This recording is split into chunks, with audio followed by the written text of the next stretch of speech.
हम लोग कुछ समझते हैं।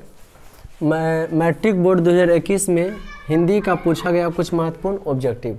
गेट लगा लीजिए, बच्चों को भगा दीजिए उधर से। कुछ महत्वपूर्ण ऑब्जेक्टिव्स जैसे व्याकरण भी और साथ में किताब से भी जो पूछा वो भी। भीमराव अम्बेडकर की दृष्टि में लोकतंत्र के लिए क्या आवश्यक है? तो लोगों में पारस्परिक श्रद्धा और सम्मान का भाव हो। ये आपका 2021 का है और ये सेक्शन आपका जो है प्रश्न सेट ए है, 2021 का क्वेश्चन है। ये प्रथम लेसन में है जाति प्रथा, श्रम विभाजन और जाति प्रथा जो भीमराव अम्बेडकर लिखे हैं उसके प्रति। भीमराव अम्बेडकर के दृष्टि में लोकतंत्र के लिए क्या आवश्यक है? लोगों में पारस्परिक श्रद्धा और सम्मान का भाव हो। लोगों में पारस्परिक क्या हो? लोगों में पारस्परिक, लोगों में जो है पारस्परिक श्रद्धा और सम्मान का भाव हो। किसका भाव हो? सम्मान का भाव। लोगों में पारस्परिक श्रद्धा और किसका भाव हो? सम्मान का भाव, माने आदर सत्कार का। The rise and fall of the Hindu movement किसने लिखे थे? बाबा साहब भीमराव अम्बेडकर ने लिखे थे। विष के दांत कहानी का प्रमुख पात्र कौन है? तो सेन साहब है। प्रमुख पात्र कौन है? सेन साहब की पत्नी की, गिरधर की, सेन साहब की बेटी ने, सेन साहब है। मध्यम परिवार में आते हैं जो अपने सफ़ेद पोशी के भीतर जो है लिंग विभेद जैसे कुसंस्कार छिपाए हुए हैं। कौन विभेद जैसे बाबू? लिंग विभेद जैसे। दैवत विज्ञान क्या है?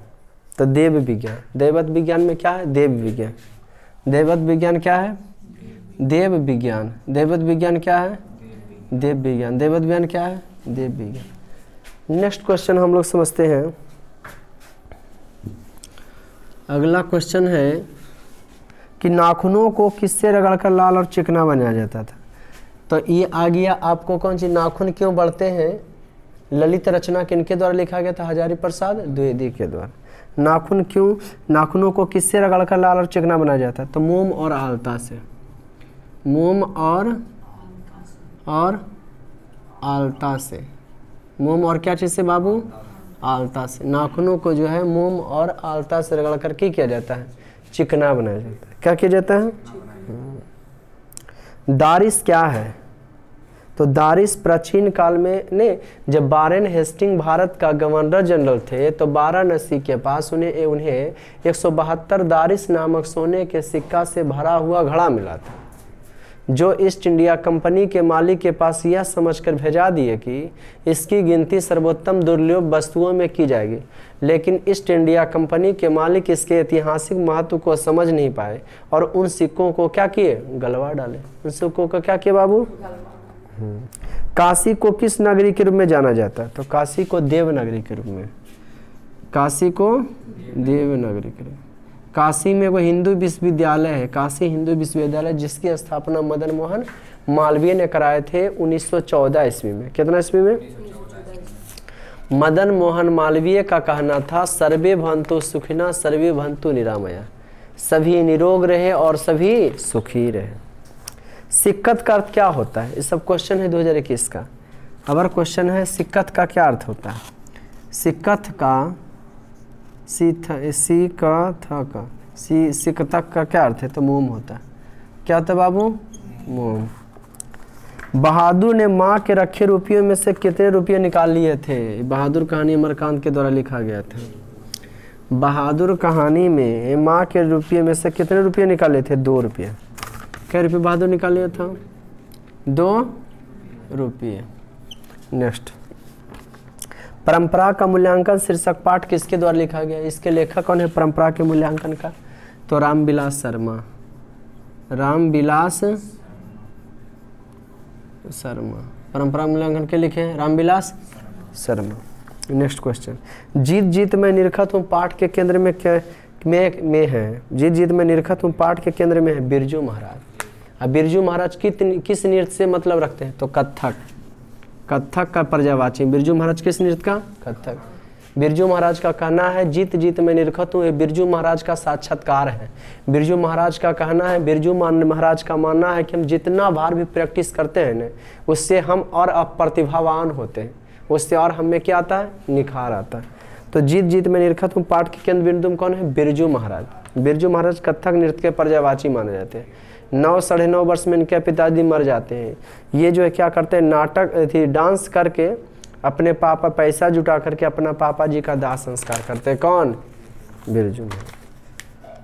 यंग इंडिया का संपादक कौन है, तो ये पत्रिका है, साप्ताहिक पत्रिका, एक यंग इंडिया और एक हरिजन, जो महात्मा गांधी के द्वारा जो है संपादित किया गया था। तो यंग इंडिया का संपादक कौन है, तो महात्मा गांधी। यंग इंडिया संपादक कौन है, हाँ एक क्वेश्चन किया कि यंग इंडिया, ये आ गया आपका शिक्षा और संस्कृति, महात्मा गांधी एक लेसन है लास्ट में, शिक्षा शास्त्र है, उसी से लिया गया। तो महात्मा यंग इंडिया, क्वेश्चन है यंग इंडिया के संस्थापक कौन है, संस्थापक का लिखने वाले तो महात्मा गांधी। यंग इंडिया को लिखने वाले कौन है, महात्मा गांधी। यंग इंडिया को कौन लिखे बाबू, ये पत्रिका का संपादन क्या किया, महात्मा गांधी। शेक्सपियर किस भाषा के कवि हैं, जिस प्रकार से हमारे भारतवर्ष में तुलसीदास और सूरदास के जो मान्यता प्राप्त है, ठीक उसी प्रकार से इंग्लैंड में शेक्सपियर और मिल्टन को मान्यता प्राप्त है। One Indian man may be literature of English language but can not Shakespeare and Tulsi. एक हिंदुस्तानी कितनों बड़ा जो अंग्रेजी भाषा का ज्ञाता हो जाएगा ना, लेकिन शेक्सपियर और मिल्टन वो नहीं हो सकता है, लेकिन शेक्सपियर और मिल्टन। और वन इंग्लिश मैन में भी literature of Hindi language can not सूर एंड तुलसी। और एक अंग्रेज कितनों भी जो है हिंदी भाषा का ज्ञाता हो जाएगा, तो हमारे सूरदास और तुलसीदास के जो है टक्कर नहीं ले सकता है। इन लोगों की रचनाओं में जो दम था उनका ये टक्कर नहीं ले सकता। शेक्सपियर किस भाषा के कवि, तो शेक्सपियर जो है अंग्रेजी भाषा के कवि। कितना खूबसूरत सा क्वेश्चन है। शेक्सपियर किस भाषा के थे कवि, कहाँ के थे, इंग्लैंड के थे। कहाँ के थे, गुड। नेक्स्ट क्वेश्चन, तीसरा साक्ष्य किसके द्वारा लिखे गए, तीसरा साक्ष्य पुस्तक के रचनाकार कौन है, तीसरा साक्ष्य, तीसरा साक्ष्य पुस्तक के लेखक कौन है, तो अशोक वाजपेयी। कौन है बाबू, अशोक वाजपेयी। तीसरा साक्ष्य के है अशोक वाजपेयी। तीसरा साक्ष्य के लेखक कौन है, कौन चीज़ का, तीसरा साक्ष्य का। तीसरा साक्ष्य का लेखक के रूप में जो है वो कौन है, राष्ट्रकूट शासक कहाँ के रहने वाले थे, राष्ट्रकूट वंश का नाम है। राष्ट्रकूट किसका नाम है, ये कहाँ के रहने वाले थे, राष्ट्रकूट जो है शासक जो थे कहाँ के, कर्नाटक के। कहाँ के रहने वाले थे, कर्नाटक की भाषा क्या है, कन्नड़। कर्नाटक की भाषा क्या है, कन्नड़। नेक्स्ट क्वेश्चन, टा का उच्चारण स्थान। आपको हम उच्चारण स्थान पर एक वीडियो बना दिए होंगे। टा का उच्चारण स्थान कहता था ता था दा धा न टा ठट मूर्धा। टा का उच्चारण स्थान मूर्धा है। टा का उच्चारण स्थान मूर्धा। नेक्स्ट क्यू है बाबू, नायक का सही संधि विच्छेद। नायक का सही संधि, नए जोड़ अक इक्वल टू क्या होता है, नायक। ये कैसे हुआ, तो इसमें कौन कौन स्वर्ण वर्ण है, तो नाम आय है, आय का मतलब आय का जोड़ आ, इक्वल टू मिल जाता है बाबू तो बनता है आय। समझ गए ना, तो मिल गया तो ये आय हो गया, कोई दिक्कत, गुड। निम्न में कौन शुद्ध शब्द है, वनवास। शुद्ध शब्द कौन है, ये मरण नहीं, रुगन नहीं, रसायन नहीं, वनवास। शुद्ध शब्द कौन है, वनवास। शुद्ध शब्द कौन है, श्याम शब्द है व्यक्ति किसी का नाम तो व्यक्तिवाचक संज्ञा। श्याम कैसा शब्द है, ये 2021 का हिंदी का है और किसका है, तो सेट ए पकड़ा है क्वेश्चन में आपका। तो क्वेश्चन था कि श्याम है, तो श्याम क्या है, तो व्यक्तिवाचक संज्ञा है। श्याम क्या है बाबू, वेरी गुड। श्याम कौन चीज है, व्यक्तिवाचक संज्ञा। श्याम क्या चीज है, फुटपाथ शब्द है। फुटपाथ, फुटपाथ पर हमें चलनी चाहिए। फुटपाथ शब्द स्त्रीलिंग, कौन सा लिंग है, फुटपाथ कौन सा लिंग है, स्त्रीलिंग है।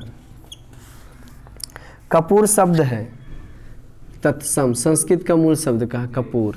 कपूर शब्द है क्या चीज, तत्सम। नेता का स्त्रीलिंग, नेता का स्त्रीलिंग होगा नेत्री। कबीर है तो कवित्री। सर्वनाम के कितने भेद, सर्वनाम के 6 भेद। सर्वनाम के कितने भेद, हाँ। नेता के स्त्रीलिंग नेत्री। अगर कवि रहता बाबू, हाँ, कवि का स्त्रीलिंग तो कव इत्री, कवित्री नहीं, कव इत्री, कवि का कवित्री, नेता का नेत्री। सर्वनाम के कितने भेद? 6।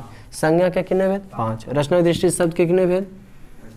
3। उत्पत्ति दृष्टि शब्द के कितने भेद? 4। गुड। नेक्स्ट क्वेश्चन बढ़े। खूब ऐसा मैट्रिक बोर्ड में पूछेगा क्वेश्चन से। यह घर किस विशेषण का उदाहरण है?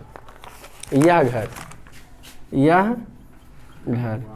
हाँ, विशेषण के 4 भेद होते हैं। विशेषण के कितने भेद? एक लास्ट विशेषण, तो विशेषण के 4 भेद का फटाफट बोल देते हैं। गुणवाचक, तो वैसे विशेषण है न जो विशेषण संज्ञा सर्वनाम के गुण आकार रंग रूप का बोध कराता है, गुणवाचक है न। जो विशेषण संज्ञा सर्वनाम के नाप तौल का बोध कराता है तो परिमाणवाचक। कौन सी? परिमाणवाचक। जो विशेषण संज्ञा सर्वनाम के संख्या का बोध कराता है, संख्यावाचक। और जो विशेषण सर्वनाम की ओर संकेत करता है तो उसे सर्वनामिक विशेषण कहते हैं। तो यह घर में यह क्या चीज का है? सर्वनामिक विशेषण। यह कौन सा विशेषण बाबू? सर्वनामिक विशेषण। यह कौन सा विशेषण है? वेरी गुड, मिटा इसको। यह आ गया सर्वनामिक, तो इसका आंसर सर्वनाम।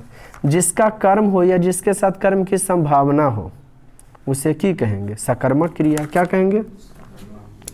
सकर्मक। जैसे मैं फल खाता हूँ तो फल है तो न खाया जा रहा है, मैं दूध पीता हूँ दूध है तो न पिया जा रहा है, तो सकर्मक क्रिया से द्विकर्मक फलना ढिमकाने। रसखान किस वंश में उत्पन्न हुए थे? तो रसखान जो थे, रसखान, तो रसखान जो थे पठान राजवंश में उत्पन्न हुए थे। रसखान कौन राजवंश में? पठान राजवंश में। रसखान कौन राजवंश में उत्पन्न हुए थे? रसखान कौन वंश में हुए थे उत्पन्न? पठान। रसखान कौन राजवंश में? हाँ। 27 में है खूबसूरत सा पंक्ति। मोमन रसखान के द्वारा लिखा गया प्रेम ऐनेसी राधिका और करील के कुंजन ऊपर 12 से लिया गया। मोमन मानिक ले गए चिते चोर नंद नंद की किस कविता की पंक्ति है? तो प्रेम ऐनेसी राधिका का। किस कविता की पंक्ति है? प्रेम। उसका अर्थ हुआ कि मेरे मन रूपी मणि को चुरा के नंद लेके चले गए। रसखान कवि कह रहे हैं कि कृष्ण भगवान लेके चले गए। अब का करी मैं परी फेर के फंद, कि हम बिना मन का और बेमन में का करी परी फेर के फंद। जादिन तैन है ना जी, जादिन तैन नैन लगायो मन पावन चिते चोर, कि हम तो फेरा में फंस गए हैं। जिस दिन से नंदलाल का नंद के पुत्र से हम आंख लगाए हैं ना, तो मन पवित्र हो गया। उनको पलक झपकते भी हम कभी दूर नहीं कर सकते हैं। किनको? कृष्ण की बात करते हैं। किन की बात करते हैं? कृष्ण की बात करते हैं। कुमार नारायण की कविता क्या है? एक वृक्ष की हत्या। एक वृक्ष की हत्या, जो किनके द्वारा लिखा गया है? कुमार नारायण के द्वारा। जो किनके द्वारा बाबू? हाँ, एक वृक्ष की हत्या जो है किनके द्वारा लिखा गया है? प्रेमघन अपना आदर्श किसे मानते जानते हैं? हिंदी का अगर जन्मदाता किन्हीं को कहा जाता है, हिंदी का जन्मदाता तो भारतेंदु हरिचंद। हिंदी का जन्मदाता किन्हीं को कहा जाता है तो किन को कहा जाता है? भारतेंदु हरिचंद को। हिंदी का अगर जन्मदाता किन्हीं को कहा जाता है तो किन को कहा जाता है? भारतेंदु हरिचंद। संस्कृत का जन्मदाता पाणिनि को। संस्कृत का जन्मदाता पाणिनि को कहा जाता है। ओके, व्याकरण का जन्मदाता पाणिनि को कहा जाता है। तो प्रेमघन अपना आदर्श किसे मानते थे? तो प्रेमघन जी जो है बद्री नारायण चौधरी प्रेमघन जी भारतेंदु हरिचंद को अपना आदर्श मानते थे। प्रेमघन किसको आदर्श मानते थे? हाँ, भारतेंदु हरिचंद को। भारतेंदु हाँ हरिश्चंद्र को। किनको मानते थे? भारतेंदु हरिचंद को अपना आदर्श मानते थे। 30वां, लौट कर आऊँगा फिर कविता किस कवि द्वारा अनुवादित है? लौट कर आऊँगा फिर कविता किनके द्वारा लिखा गया है? तो जीवनानंद दास के द्वारा लिखा गया। किनके द्वारा? जीवनानंद दास के द्वारा। जीवनानंद दास के द्वारा लिखा गया। लौट कर आऊँगा फिर कविता किनके द्वारा? किनके द्वारा? जीवनानंद दास किस भाषा के प्रसिद्ध कवि हैं? बांग्ला भाषा के। इसमें कोई निश्चय क्वेश्चन लगातार दे दिया, बांग्ला भाषा। भारतवर्ष में अगर हिंदी के बाद स्थानीय भाषा के बाद कोई भाषा बोला जाता है पूर्वोत्तर भागों में, तो ये बांग्ला भाषा ही बोला जाता है। कौन भाषा? गुड। जीवनानंद दास कौन भाषा के? बांग्ला भाषा।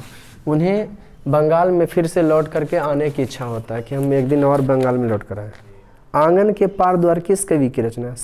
तो अज्ञे जी का है। ये हिरोशिमा लिखे थे अज्ञे जी। हिरोशिमा परमाणु बम 6 अगस्त 1945 में गिराया था। 9 अगस्त 1945 ईस्वी में अमेरिका द्वारा नागासाकी पर द्वितीय विश्व युद्ध में परमाणु बम गिराया गया था, जिससे द्वितीय विश्व युद्ध में जापान हार गया था। द्वितीय विश्व समाप्त हो गया था परमाणु बम गिराने के साथ ही।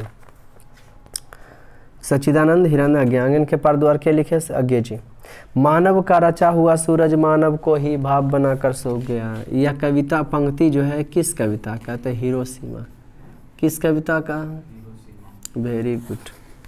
जनतंत्र का जन्म कविता के रचनाकार कौन है? सदियों की ठड्डी बुझी राग सुगा उठी, मिट्टी सोने का ताज पहन ढलाती है, दो राह समय का रथ का घर घर ना सुनो, सिंहासन खाली करो की जनता आती है।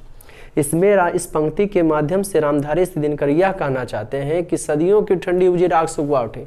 लंबे समय तक के जो जनता गुलामी की जंजीरों से जकड़ी हुई है ना, अब वो जागृत हो चुकी है। सदियों की ठंडी बुझी राग सुगवा उठे, मिट्टी सोने का ताज पर लाती है। अब वो मुकुट पहन करके शासन को संचालन करना चाहती है, चलाना चाहती है। सदियों की ठंडी बुझी राग सुगवा उठी, मिट्टी सोने का ताज पहन लाती है, दो राह समय का रथ का घर, रास्ता दो और समय का आवाज सुनो, है ना जी। सिंहासन खाली करो की जनता आती है। कौन आ रही है? जनता रही है। अब लोग अशिक्षित नहीं, अब शिक्षित हैं। अब भोली भाली जनता को आप बेवकूफ नहीं बना सकते। जनतंत्र का जन्म के लिखे थे रामधारी सिंह दिनकर।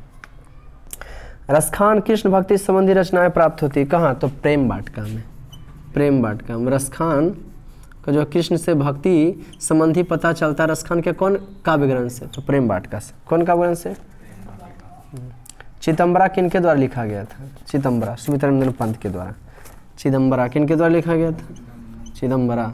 ये जो सुमित्रानंद पंत प्रकृति के सुकुमार का कवि कहा जाते हैं। तन समर्पित मन समर्पित देश का कनकन समर्पित, चाहता हूँ देश की धरती तुझे कुछ और भी दूँ। ऐसे आपके लिखे हैं। अथी में भारत माता लिखे। भारत माता ग्राम वासनी खेतों में फैला है श्यामल धूल मरा से, धूल भरास महिला सा आंचल, गंगा यमुना आंसू जल, मिट्टी की प्रतिमा उदासनी। ये लिखे आपका भारत माता 10th क्लास में। चिदम्बरा, हाँ, सुमित्रानंद पंत। शायद इस चिदम्बरे के रचना पर इन्हें ज्ञानपीठ पुरस्कार भी प्राप्त हुआ था। किनके द्वारा? सुमित्रा। इनको प्रकृति का सुकुमार कवि कहा जाता है। गुणाकर मूल्य का जन्म कब हुआ था? तो 1935 में। गुणाकर मूल्य का जन्म कब हुआ था? गुणाकर मूल्य आपके कौन सा काव्य ग्रंथ लिखे? तो गुणाकर मूल्य नागरी लिपि लिखे थे, देवनागरी। क्या लिखे थे? बेटे का आंसू क्यों आते हैं? विफलता के कारण। जब उसको अड़ा लिखने के लिए नहीं आता, अनामिका के द्वारा लिखा गया कविता एक था पर अक्षर ज्ञान, है ना जी। तो विफलता के कारण, किसके कारण? जब उसको लिखने के लिए विफलता के कारण उसके आंसू आ जाते हैं। किसके कारण आते हैं? कवि धर्मवीर भारती द्वारा भाषांतरित कविता क्या है? मेरे बिना तुम प्रभु।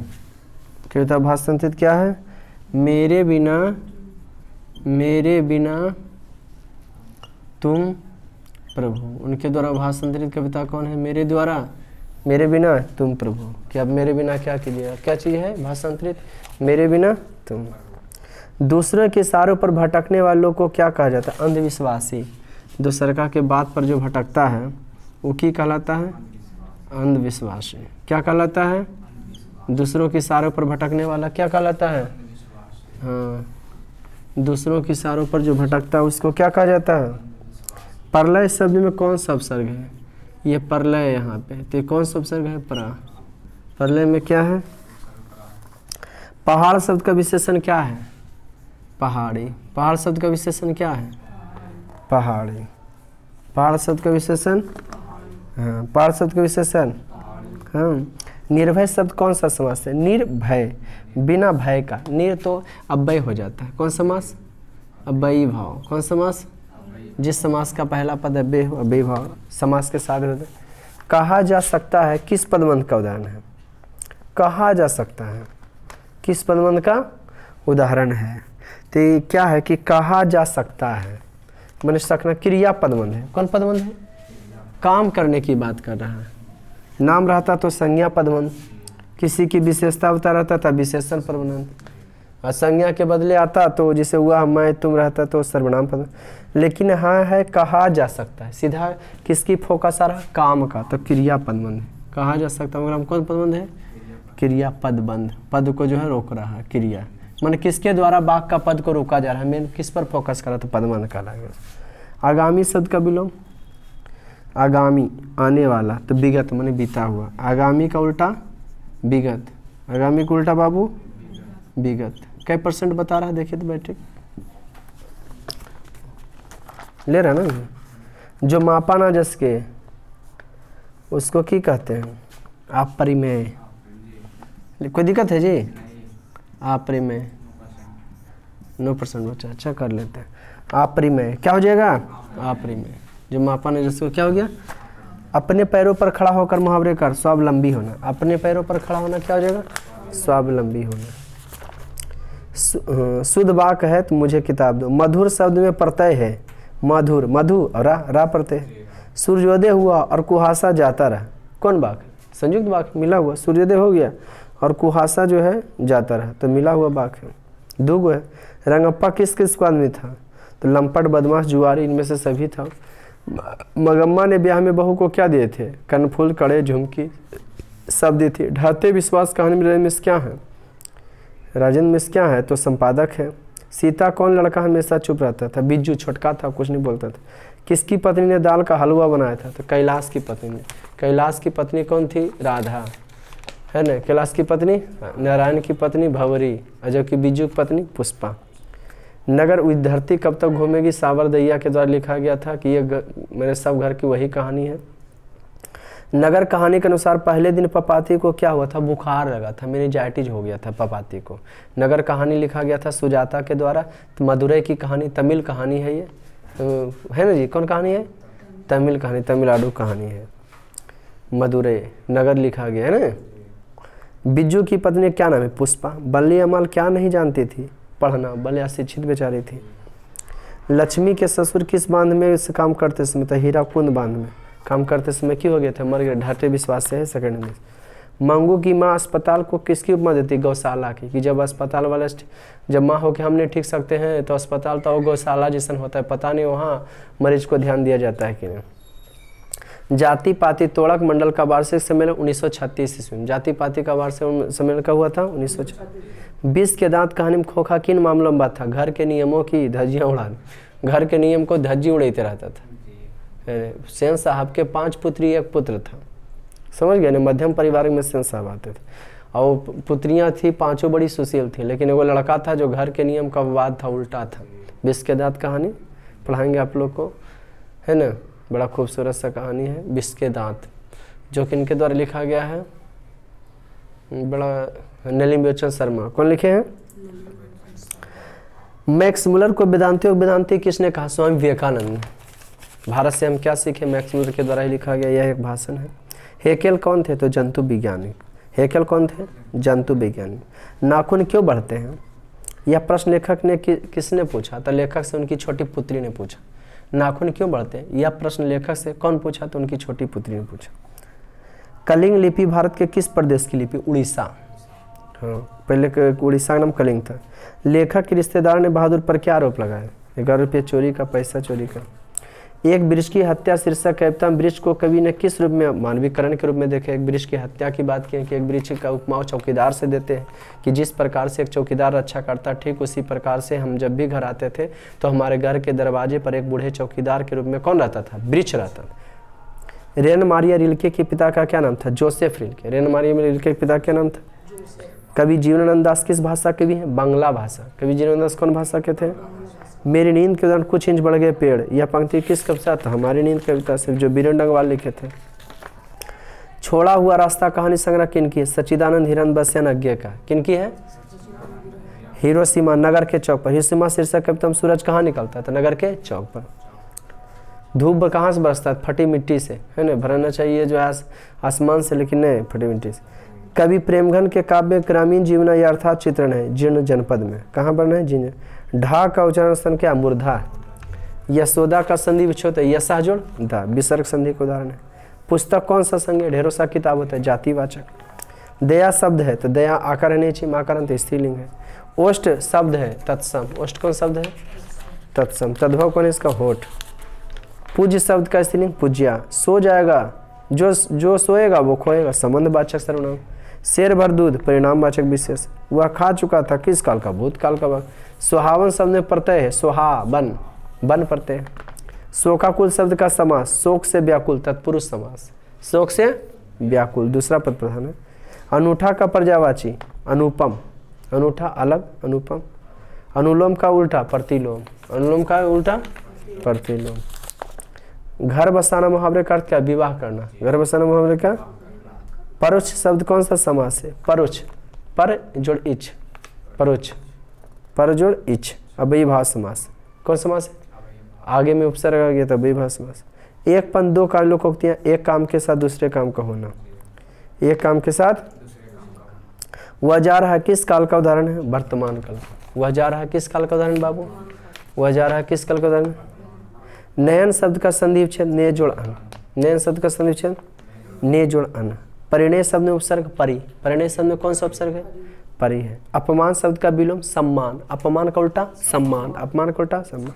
सांबर दया किस पाठ का कथाकार है? धरती कब तक घूमेगी, राजस्थानी कहानी था। शहरों में रोज दही देना और महीने के बाद पैसे लेने को की कहते हैं? बारी। महीनों को पैसे लेने की कहते हैं? बारी। लक्ष्मी को कितनी लड़कियां थी? लक्ष्मी के 2 लड़कियां थी। बांध की निगरानी के लिए लक्ष्मी ने किससे भेजा? अपने बड़े लड़के को। बांध की निगरानी लक्ष्मी ने किससे भेजा? बड़े।